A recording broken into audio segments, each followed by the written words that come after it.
Hey guys, how's it going? Rubik's Master here, and I am so sorry. It slipped my mind yesterday as I was making a video that it was Monday, and I should be doing a base review. Now this one is going to be on Site96, player level 57. So this is kind of out of my league, honestly. But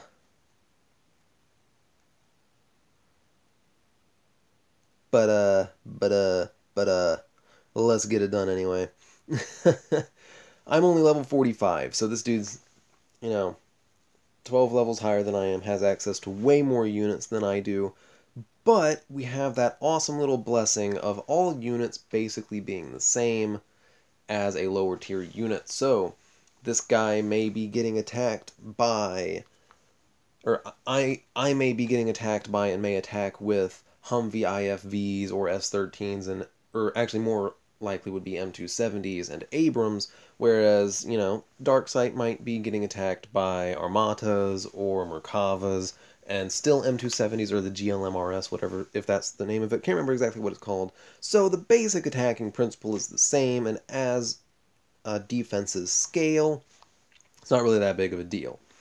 The things that I don't know firsthand, but I've watched videos about it and I think I have a grasp of the general concept, is things that high levels have access to that I don't, being the Raptor and the Spooky.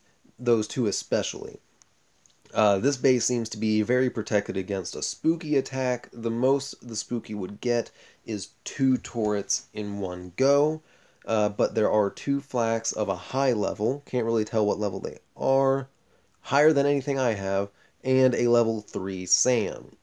Really good, and so Darkseid, I'm sorry, I know you sent me all the units you have in your defenses. I can't remember exactly what they are, but they complement this very well. Bottom line being, if an airstrike comes in, or the Spooky, there's still going to be air defenses left. So even though this place is theoretically like susceptible to a helicopter attack in theory, if you have a Spooky, it's really not, because you have the machine gun turret down here, you have the barrage turret right there, and 2 flaks and the SAMs, basically impervious to air attack. Ground attack, again, I don't know how damage scales per defense platform. I know that anything I have that I throw against a level 7 defense platform basically does absolutely nothing. Absolutely nothing. But,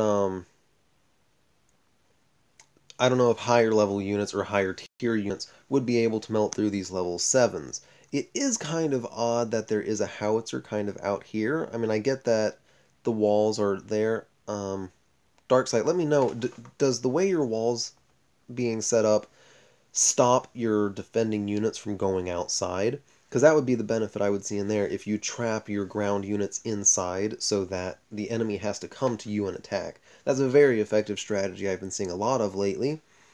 Um, and let me know your win-loss ratio. Like, if you're winning all your attacks, then awesome. I like how the landmines are.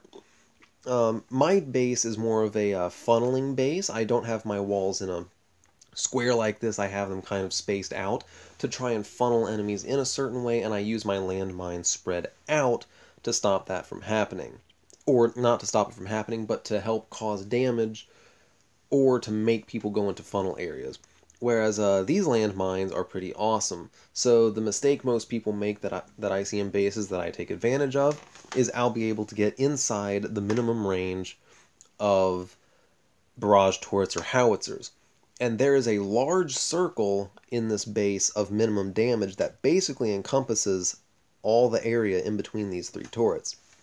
However, that area is also occupied by an AT mine, so nobody's going to be able to get in here and sit there safely. Basically, any way you come at this base to pick it apart, you're going to be having serious problems. You're not going to be able to attack a turret without attracting the attention of other things. To destroy this railgun, you're going to be taking damage from that howitzer. To destroy any one of these turrets, you're going to be taking damage from the other 2, pretty much. I don't know, this howitzer may be a little far away from the other one, So someone with M270s may be able to attack that, while tanks distract the barrage and howitzer. But getting at that final howitzer is going to be a little bit of a doozy. To pick this base apart, you would almost have to come in from this side and take out these two turrets first. You just have to have a lot of tank to take care of that damage. Park your tanks probably about where in between the oil platform and the metal storage would be a good place to attract all the attention of the turrets, and then destroy these two with M270s or GMLRSs.